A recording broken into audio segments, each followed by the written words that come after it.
এতিয়া এই কাহিনীটোৰ পৰা আমি জানিবলগীয়া ল'বলগীয়া কি আছে আমাৰ আইসকলে যেতিয়া গৰ্ভত সন্তান স্থিতি কৰাই পঞ্চামৃত খুৱায় 5 মাহত নহয়নে বাৰু ঘিউ মৌ দধি দুগ্ধৰ লগত কি দিয়ে চেনি পঞ্চামৃত চেনিটো জানো পঞ্চামৃত হয় চেনি খালে চুগাৰ হয় এটা চেনি এৰিলে মানুহে খাবলৈ চাহ দিয়া আগতে সুধিব লাগিব বোলে বাপ চেনি খাবনে নাখায় নহয়নে অমিত খালেতো মানুহ নমৰে গতিকে এই যে পৰম্পৰাটো আমি জানিব লাগিব আচলতে পঞ্চামৃত আমি নাম অমিত নহয় জানো বাৰু নামে গংগা জল চৰণে কমল বৈ আছে হৃদয়ৰ মাজে হৰিনাম অমিত বুলি কোৱা হৈছে গতিকে দধি দুগ্ধ ঘিতমধুৰ লগত আইসকলে যেতিয়া 5 মাহৰ সময়ত যেতিয়া সন্তানটি ক্ষুধাৰ তৃষ্ণা বাঢ়ে তেতিয়া মাতৃয়ে যি খায় মাতৃৰ দ্বাৰা তেওঁ খাবলৈ বিচাৰে আপ্ৰায়নী নাৰীৰ দ্বাৰা আৰু লগে লগে সেই পঞ্চামৃত দিয়ে যাতে সন্তানটি সজীৱ হৈ উঠে জ্ঞানৱন্ত হৈ উঠে যাতে গুৰু ভকতৰ সাধু সন্তৰ কথা স্মৰণ কৰিব পাৰে আৰু তেতিয়া কি কৰিব লাগে দধি দুগ্ধ ঘিতমধুৰ লগত আইসকলে যদি এষাৰ নাম সংযোগ কৰি যদি 5টা বস্তু লগ লগাই খুৱায় 4টা হ'ল দধি দুগ্ধ ঘিতমধু আৰু এটা হ'ল নাম যেনেকৈ ভগৱন্তৰ নাম অমিত উত্তৰাৰ গৰ্ভত প্ৰদান কৰিছিল আৰু আপোনাভাৱেও যদি পাৰে যদি কথাটো বুজি লৈছে তেন্তে চেনিৰ ঠাইত দধি দুগ্ধ ঘিতমধু দি পেলাই তাত এষাৰ কীৰ্তন কৰি নাম গাই বা এভাগ ভাগৱত অনুষ্ঠান কৰি সেই দ্ৰব্য যদি সেই 5 মাহত যদি আপ্ৰায়নী নাৰীৰ দ্বাৰা সন্তানটি খুৱাই নিশ্চয় সন্তানটি জগতৰ কল্যাণৰ কাৰণে নামি আহিব আৰু সেইদিনা আইসকলে পঞ্চামৃত খুৱাবলৈ গৈ ক'ব লাগিব আইগৰাকী খাদ্য সংস্কাৰৰ কথা এতিয়া আমাৰ আইসকলে গাত লেঠা বুলি কয় গাত লেঠা হোৱাৰ লগে আগতে তোৰ খোলা খাইছিলে টেকেলি ভাঙি ভাঙি খাইছিলে আজিকালি অত্যন্ত টেঙা খাবলৈ মন যায় অত্যন্ত জ্বলা খাবলৈ মন যায় অত্যন্ত খাৰ খাবলৈ মন যায় আৰু যিমানে আইগৰাকীয়ে মোবাইলত দুৰ্ঘটনা চাব ভূতৰ কাহিনী চাব যিমানে টেঙা জ্বলা খাব সিমানে সন্তানটো বাৰে প্ৰতি মূৰ্ছা যায় আৰু সন্তানটি ব্ৰেইনত ক্ষতি হয় আৰু সেই সন্তানটিয়ে জন্ম হৈ জগতৰ দুষ্কাৰ্য সাধন কৰে উচিত অনুচিত বিবেচনা কৰিব নোৱাৰে পঢ়িবলৈ দিলেও পঢ়িব নোৱাৰে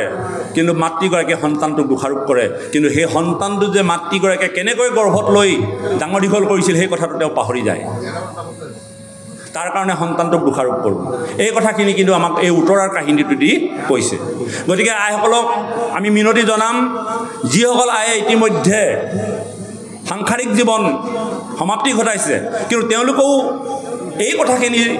শ্ৰৱণ কৰি যাতে উঠি অহা বা বুৱাটিক এই কথাখিনি কয় আৰু তেওঁলোকক যাতে খাদ্য সংস্কাৰটো দিব পাৰে কেনেকৈ সাত্বিক আহাৰৰ দ্বাৰা জগতলৈ সন্তান নমাই নিব পাৰি সেই মাতৃগৰাকীক সেই শিক্ষা প্ৰদান কৰিব লাগে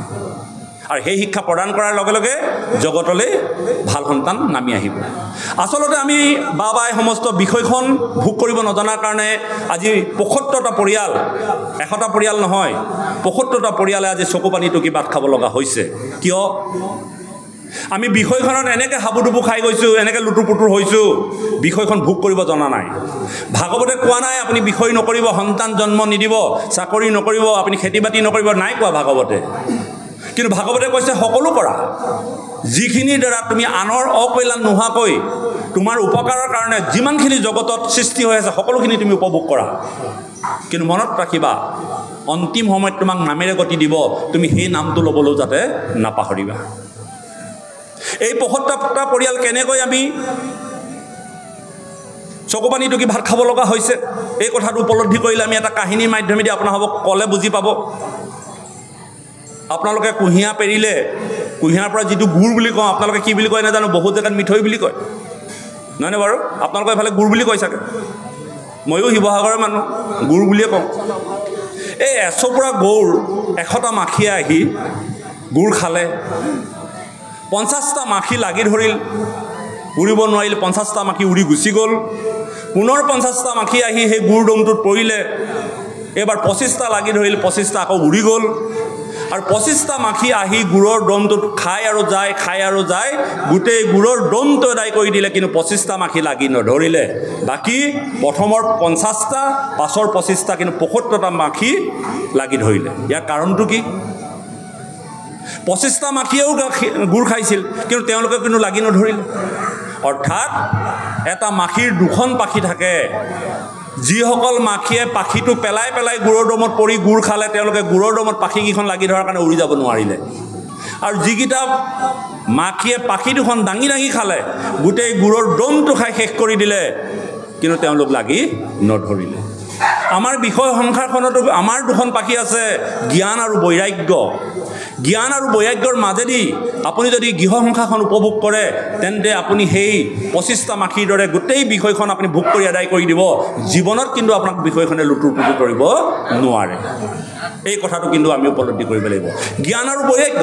কোনটো উচিত কোনটো অনুচিত কোনটো কৰিব লাগে কোনটো কৰিব নালাগে কেনেকৈ জগতলৈ সন্তান নমাই আনিব লাগে কেনেকৈ গুৰু ভক্তক সেৱা সৎকাৰ কৰিব লাগে কেনেকৈ ঈশ্বৰ উপাসনা কৰিব লাগে কেনেকৈ মানৱ জীৱন ধন্য কৰিব লাগে আমাৰ জীৱনৰ পৰিয়ালৰ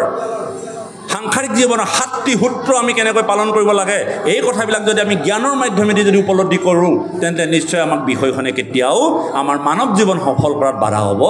নোৱাৰে এইবিলাক আমাক ভাগৱতে কৈ আছে আমাৰ জীৱনৰ 7টা সূত্ৰ প্ৰথম সূত্ৰটো আমি লক্ষ্য কৰিব লাগিব সংযম 7টা দন্তীয়া হ প্ৰথম সূত্ৰটো হ'ল সংযম আমি এটা পৰিয়াল চলাবলৈ গ'লে এখন সংসাৰ আগবঢ়াই নিবলৈ হ'লে আমি প্ৰথমতে সংযমৰ প্ৰতি আগবাঢ়িব লাগিব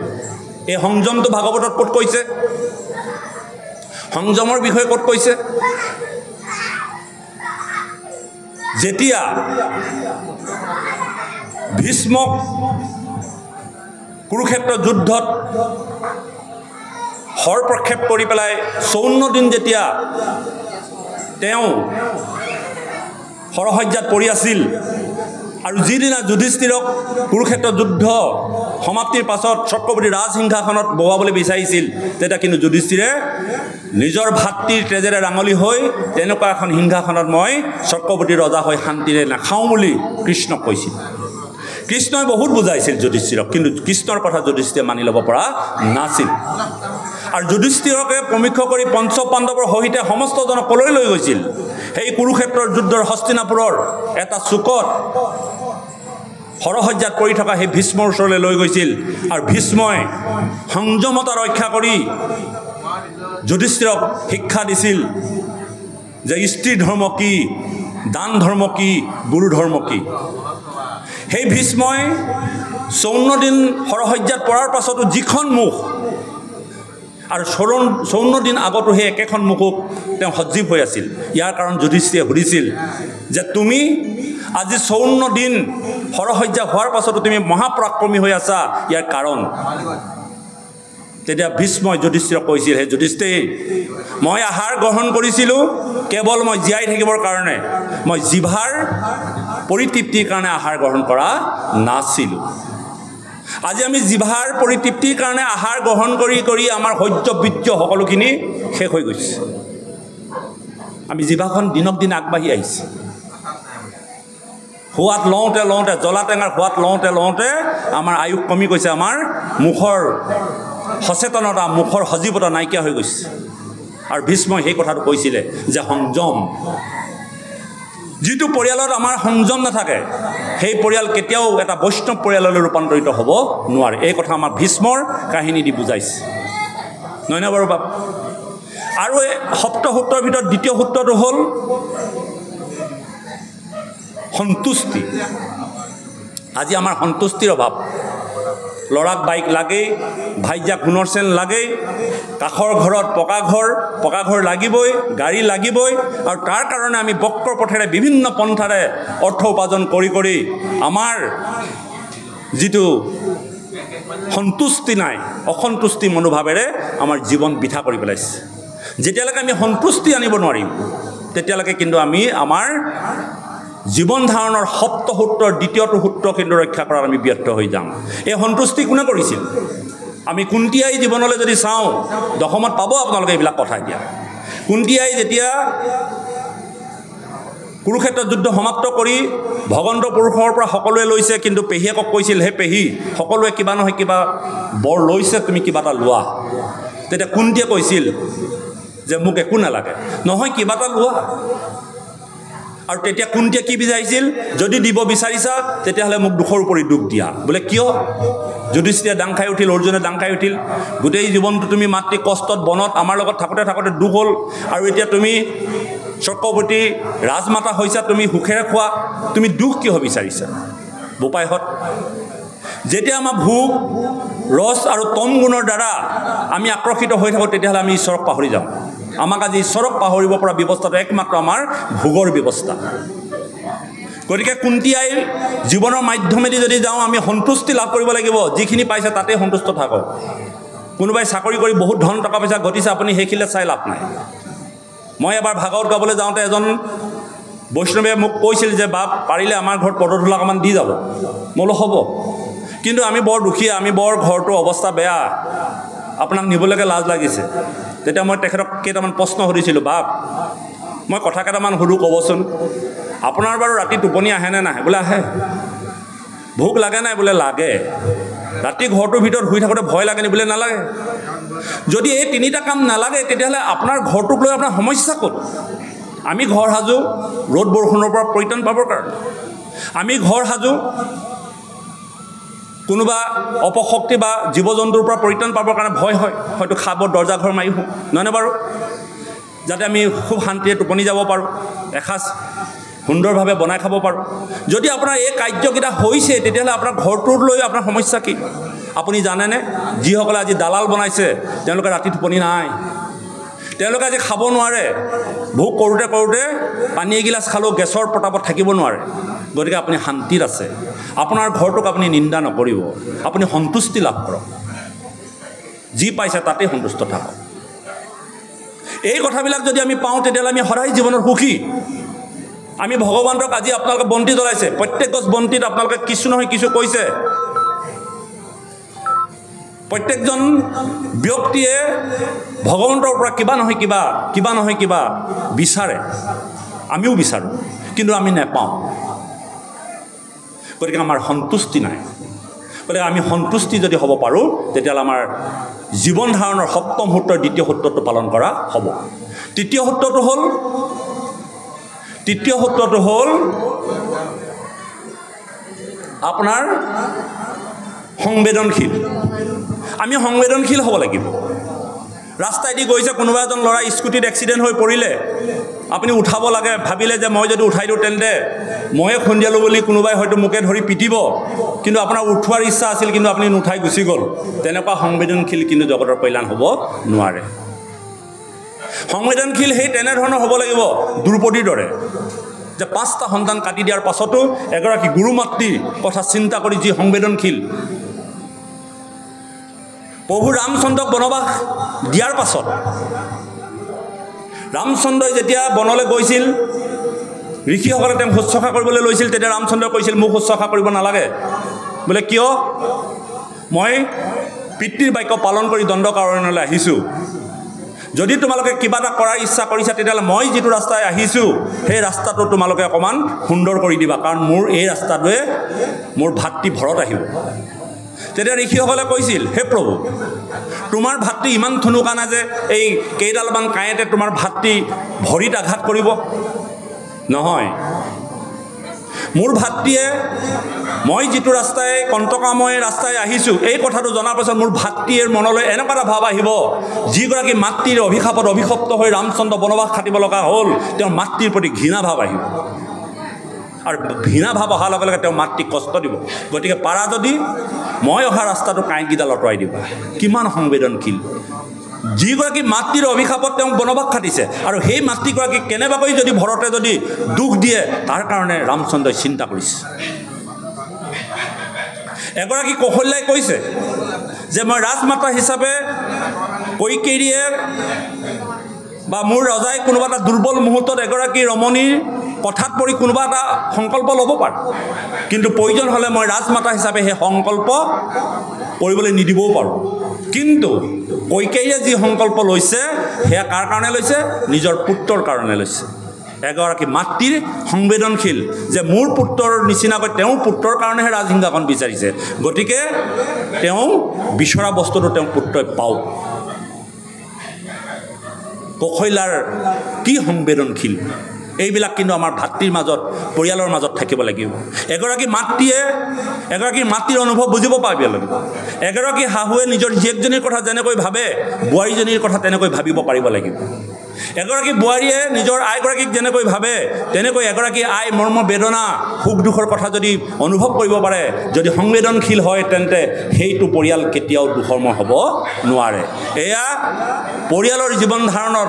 ভাগৱতৰ মাধ্যমেদি তৃতীয়টো সূত্ৰ 4 নম্বৰ সূত্ৰ হৈছে সংকল্প প্ৰত্যেক ঘৰ পৰিয়ালত সংকল্প ল'ব লাগিব পৰীক্ষিতে সংকল্প লৈছিল যেতিয়া নিৰ্গুণবাদী শুকদেৱে পৰীক্ষিতক ভাগৱত কোৱাৰ কথা কৈছিল তেতিয়া প্ৰথমতে তেওঁ সংকল্পবদ্ধ কৰাইছিল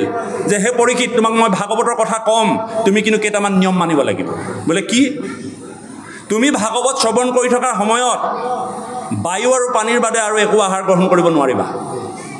তুমি ভাগৱত শ্ৰৱণ কৰি থকাৰ সময়ত গ্ৰাম্য কথা চিন্তা কৰিব নোৱাৰিবা তুমি ভাগৱত শ্ৰৱণ কৰি থকাৰ সময়ত তুমি নিম্ন আসনত বহিব লাগিব আৰু পৰীক্ষিতে সংকল্প লৈছিল হ'ব গুৰুদেৱ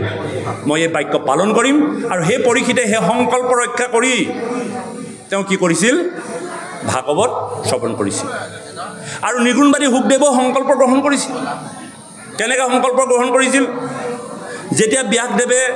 জগতৰ কল্যাণৰ কাৰণে ভাগৱত দিব লাগে তেন্তে ভাগৱত দিবলৈ তেওঁ উপযুক্ত পাত্ৰ বিচাৰি পোৱা নাছিল ভাগৱতৰ আসনখন সাধাৰণ আসন নহয় সকলোৱে গ্ৰহণ কৰিব পৰা আসন নহয় ভাগৱতৰ আসনখন গ্ৰহণ কৰিবলৈ গুৰু শুকদেৱৰ আসনখন গ্ৰহণ কৰিবৰ কাৰণে যিখিনি নীতি আৰু নিয়ম এইখিনি কিন্তু পালন কৰিব লাগিব নিৰামিষ ভোজী হ'ব লাগিব মিছা কথাৰ পৰা দূৰত থাকিব লাগিব বিষয় সংসাৰখনৰ পৰা আঁতৰত থাকিব লাগিব কোৱা নাই বিষয় সংসাৰখন এই ক'ৰবাত যাবলৈ বিষয়তে থাকি বিষয়ৰ প্ৰতি অনুৰক্ত হ'ব নালাগিব আৰু নিৰ্গুণবাদী শুকদেৱক ব্যাসদেৱে ভাবিলে যে মই কাক দিম ভাগৱত এটা সময়ত যেতিয়া নিৰ্গুণবাদী শুকদেৱে ভূমিষ্ঠ হৈয়ে দিগম্বৰ হৈ তেওঁ গুচি গৈছিল 12 বছৰ তেওঁ ব্ৰহ্মত বিলীন হৈছিল তেওঁ এজোপা গছৰ তলত শুই আছিল আৰু ব্যাসদেৱে বিচাৰি বিচাৰি পাইছিল আৰু নিৰ্গুণবাদী শুকদেৱক তেওঁ ব্ৰহ্মবাদী তেওঁ উলংগ দিগম্বৰ হৈ আছিল আৰু ব্যাসদেৱে তেওঁ ভগৱন্তৰ গুণানুকীৰ্তন কৰি তেওঁক জগাইছিল আৰু জগাই কৈছিল যে তুমি ভাগৱত গ্ৰহণ কৰিব লাগে এতিয়া বহুত লোকে কয় ভাগৱতৰ আসনখন গ্ৰহণ কৰিবৰ কাৰণে কোনো সংস্কাৰ নালাগে বোলে গুৰু শুকদেৱে কি সংস্কাৰ কৰিছিল তেওঁ হৰণে লৈছিল নে ভজনে লৈছিল নে কি আছিল নিৰ্গুণবাদী শুকদেৱে সংস্কাৰ হৈছিল তেতিয়া ব্যাসদেৱে ক'লে যে তোমাক মই ভাগৱত দিম কিন্তু তুমি গুৰু ওচৰত শৰণাপন্ন হ'ব লাগিব শৰণ ল'ব লাগিব তেতিয়া নিৰ্গুণবাদী শুকদেৱে পিতাকক কৈছিল যে কাৰ ওচৰত শৰণ ল'ম বোলে বহুলাস্য জনকৰ ওচৰত যোৱা তেওঁৰ ওচৰত তুমি গুৰু মানা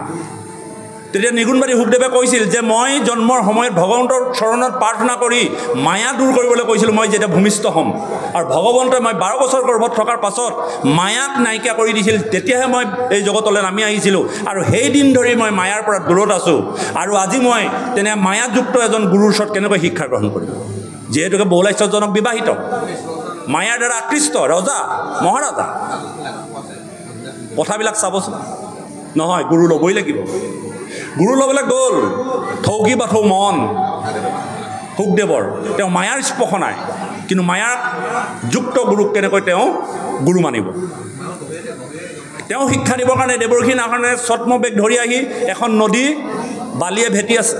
তেওঁ সেই নদীখন পাৰ হৈ যাব লাগে আৰু নিৰ্গুণবাদী শুকদেৱে সেই লোকজনক কৈছে তুমি এই খৰস্ৰোতা নদীখন বালিয়ে যে ভেটিব লৈছা তোমাৰ নিচিনা জধামুখৰ পৃথিৱীত নাই এই ইমান দ্ৰুতগতি নদীখন তুমি বালি ছটিয়াই বেলিব মানে ভেটিব পাৰিবানে সেইজন কিন্তু নাৰদ ছদ্মবেগ ধৰি আছে শুকদেৱক জ্ঞান দিছে বোলে মই কি মূৰ্খ এই জগতত এনেকুৱা এজন জধাৰ মূৰ্খ আছে যিজনে গুৰুক চিনি নাপায় গুৰুবিহীনভাৱে তেওঁ জীৱন নিৰ্বাহ কৰিব বিচাৰে লগে লগে নিৰ্গুণবাদী শুকদেৱৰ মনলৈ আহিল তেওঁৱে নেকি এই জগতৰ আটাইতকৈ জধাৰ মূৰ্খটো লগে লগে সেই বৈষ্ণৱজনো নাইকিয়া হ'ল সেই নদীও নাইকিয়া হ'ল তেতিয়া নিৰ্গুণবাদী শুকদেৱৰ উপলব্ধি হ'ল এয়া নিশ্চয় মোক জ্ঞান দিবৰ কাৰণেই কৈছিল লগে লগে বহুলাস্য জনকৰ ৰাজ্য পালেগৈ গুৰুৱে খবৰ দিলে যে তেওঁ শৰণ ল'বলৈ আহিছে আৰু বহুলাস্য জনকে তেওঁ সন্তুৰীসকলক পঠালে যে তেওঁ বাহিৰতে বহিবলৈ দিয়া। সৰু টোপোলা এটা, দুটামান কাপোৰ, লাখুটি এডাল, একো নাই। বহি আছে। এদিনৰ পাছত আকৌ ৰজাই পঠায় যে তেওঁ বহি আছেনে নাই। চাইহি যে সেই এদিনৰ আগত তেওঁ অপেক্ষাত থকা যিখন মুখমণ্ডল আৰু এদিনৰ পাছত সেই একেখন মুখমণ্ডল। আমাৰ হোৱালে খঙে মূৰে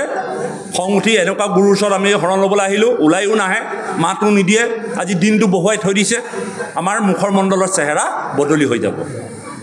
কিন্তু তেওঁ মায়া নাই যে তেওঁ সেই এদিনৰ আগত অপেক্ষাৰত হৈ থকা মুখখন যেনেকুৱা আৰু এদিনৰ পাছত সেই একেই হৈছে।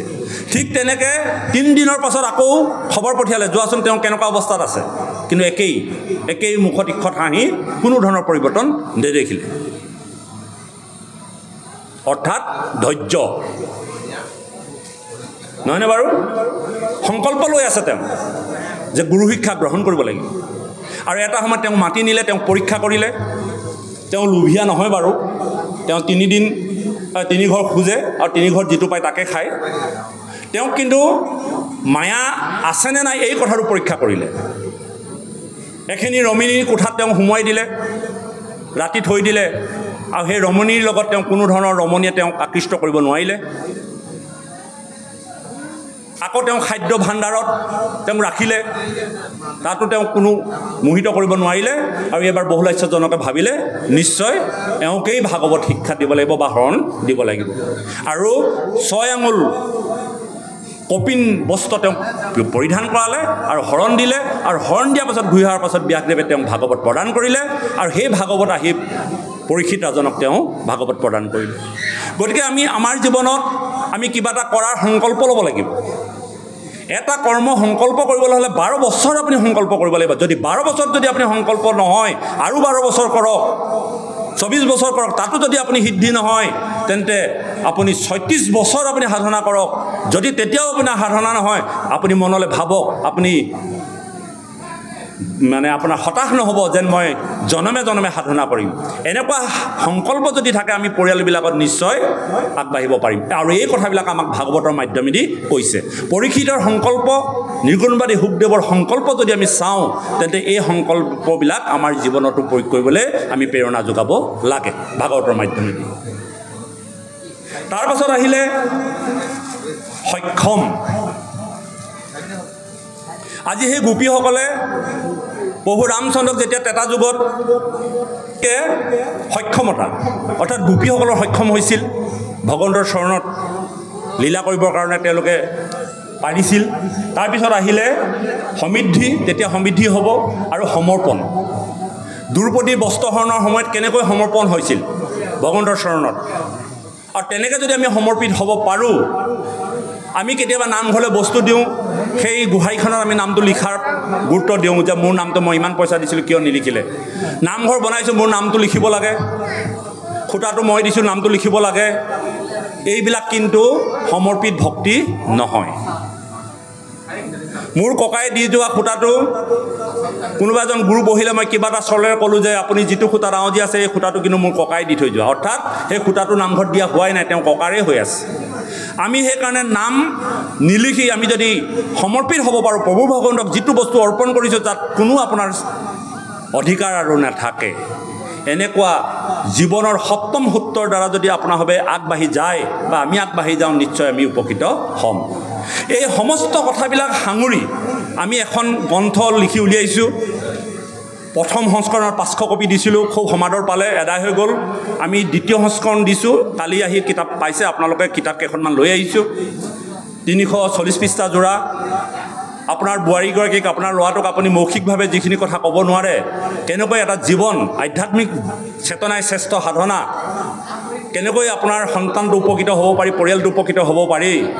300 টকাৰ দাম, 250 টকা আমি দিছোঁ, লৈ আহিছোঁ। আমাৰ উদ্যোক্তাসকলৰ লগতে আছে। যদি পাৰে আপোনালোকে সংগ্ৰহ কৰি ল'ব পাৰিব। কিতাপখন থৈ দিয়ক, পঢ়ি থাকক, নপঢ়িলেও কোনোবাই যদি এটা লাইন পঢ়ি উপকৃত হয়, তেন্তে নিশ্চয় আপোনালোকৰ কল্যাণ হ'ব। 250 টকাটো বহুত কথা নহয়, আমি বহুত টকা অথলে খৰচ কৰোঁ, কিন্তু এখন গ্ৰন্থ যুগে যুগে থাকি যাব। আজি এই পবিত্ৰ দিনত পবিত্ৰ অমৃতময় বাণী খুব সমাদৰ পাইছে আৰু বহু লোকে আমাক ফোন কৰি কোৱাত আমি দ্বিতীয় সংস্কৰণ দিলোঁ। আজি প্ৰথম আপোনালোকৰ এই নামঘৰলৈকে লৈ আহিছোঁ, আপোনালোকে লৈ যাওক, খুব ভাল পাব। খুব সুন্দৰ কিতাপ, খুব গৱেষণা কৰি লিখা হৈছে, বিভিন্ন শাস্ত্ৰৰ পৰা আনি যিখিনি লাগতিয়াল কথা, বিশেষকৈ আমাৰ নৱপ্ৰজন্মক যিখিনি প্ৰয়োজন, এই কথাখিনি তাত উপস্থাপন কৰা হৈছে। গতিকে এই পাশতে আপোনাসৱক আমি অনুৰোধ জনালোঁ, সেৱা ধৰিলোঁ। যদি ভাবে আমাৰ উদ্যোক্তাসকলৰ লগতে আছে, আপোনালোকে দয়া কৰিলে আমি আগবাঢ়ি যাব পাৰিম। আমি মাত্ৰ প্ৰিণ্টিং প্ৰেছৰ খৰচাটোহে গ্ৰহণ কৰিছোঁ। গতিকে 340 পৃষ্ঠা জোৰা এখন কিতাপ লিখি পঢ়ি প্ৰেছ কৰি উলিয়াবলৈ খৰচা হয়, সেই খৰচাটোকে দিলেই হ'ব। আপোনাসৱৰ ওচৰত আমি সেৱা ধৰিছোঁ। গতিকে ইতিমধ্যে যে সময়ৰ প্ৰতি লক্ষ্য ৰাখি সময়ো হৈ আহিছে, আপোনালোকৰ হয়তো ভোক পিয়াস লাগিছে। গতিকে আমি বহুত কথাই ক'বলগীয়া আছিল, সময় লাগিছিল, আমাক নিবন্ধ কৰি দিছে। তথাপিতো যিখিনিকে আমি তৎমুহূৰ্ততে উপস্থাপন কৰিলোঁ আপোনাসৱৰ আগত, এইখিনিকে বুজিলেও বহুতখিনি হ'ব। বহুত ধৰণৰ কথা আছিল আজি ক'বলগীয়া আছিল। যদি ভৱিষ্যতে সময় হয়, পাৰিলে আপোনালোকে অনুষ্ঠান, ভাগৱত ব্যাখ্যা অনুষ্ঠান পাতিব, উপকৃত হ'ব। গতিকে আমি ভাবিছোঁ ইমানতে আমি ভাগৱত বিৰাম দিওঁ। আপোনাসৱৰ আগত এই কথাখিনি উপস্থাপন কৰোঁতে যদি কোনোবাখিনিত দায় দোষ হৈছে, সমস্ত দায় দোষ মাৰ্জনা কৰিব। আপোনালোকৰ এই পবিত্ৰ সৎ অভিলাষৰ কৰ্ম যাতে প্ৰভু ভগৱন্তই গ্ৰহণ কৰক, আমি খুব আদৰে ভাবিছোঁ। আৰু আপোনালোকে ইমান শ্ৰদ্ধা সহকাৰে, ইমান নিস্তব্ধ হৈ যে ভাগৱতৰ কথা শুনিছে, অসমত বিৰল। মই বৰ আপ্লুত হৈছোঁ। আপোনালোকে সঁচাকৈ ভগৱন্তই কৃপা কৰিছে। এই কৃপা ভগৱন্তই কৰি থাকক। পৰৱৰ্তী সময়ত আমি আশা ৰাখিম আপোনালোকৰ মাজত আমাক ভগৱন্তই পঠাইছে বুলি ভাবিছোঁ, ভগৱন্তই নিৰ্দেশ দিছে, নিশ্চয় আপোনাসৱৰ মাজত আমাৰ এই যুগহত্য থাকিব। গতিকে আমি সমস্ত অপৰাধৰ মাৰ্জনা বিচাৰি আজিলৈ আমি ইমানতে ভাগৱত বিৰাম দিছোঁ। আমাৰ পাঠকীসকলক পৰৱৰ্তী ভাগৱত আগবঢ়াই লৈ যাবৰ কাৰণে সেৱা ধৰিছোঁ। গতিকে যদি কোনোবাখিনিত কওঁতে মেলোঁতে উচ্চ বাচ্য, আমি আপোনাসৱক জনাবৰ কাৰণে অহা নাই, আমি আপোনাসৱৰ পৰা শিকিবলৈ আৰু নিবলৈহে আহিছোঁ। বহুতখিনি কথা উপলব্ধি হ'ল, আপোনালোকৰ পৰা আমি শিকিলোঁ বহুত কথা। গতিকে ভাল লাগিল। সমস্ত জনচৰণত সেৱা থৈ আমি আমাৰ আসন বিসৰ্জন দিছোঁ। অপৰাধ বিনাশন তজনাম নাৰায়ণ, জানি নাম বকিলো হৰণ, আনগতি নাহিকে মৰণ, অপৰাধ ক্ষমা কৰি তুমি ৰাখিল হৰি, মোক ৰক্ষা কৰি চৰণ, মোক ৰক্ষা কৰি কোটি কোটি অপৰাধখিনি ভঞ্জন কৰি গুৰুজন প্ৰসন্ন হৈ গোবিন্দে কৃপা কৰি। কৃষ্ণ মাধৱ মাধৱ।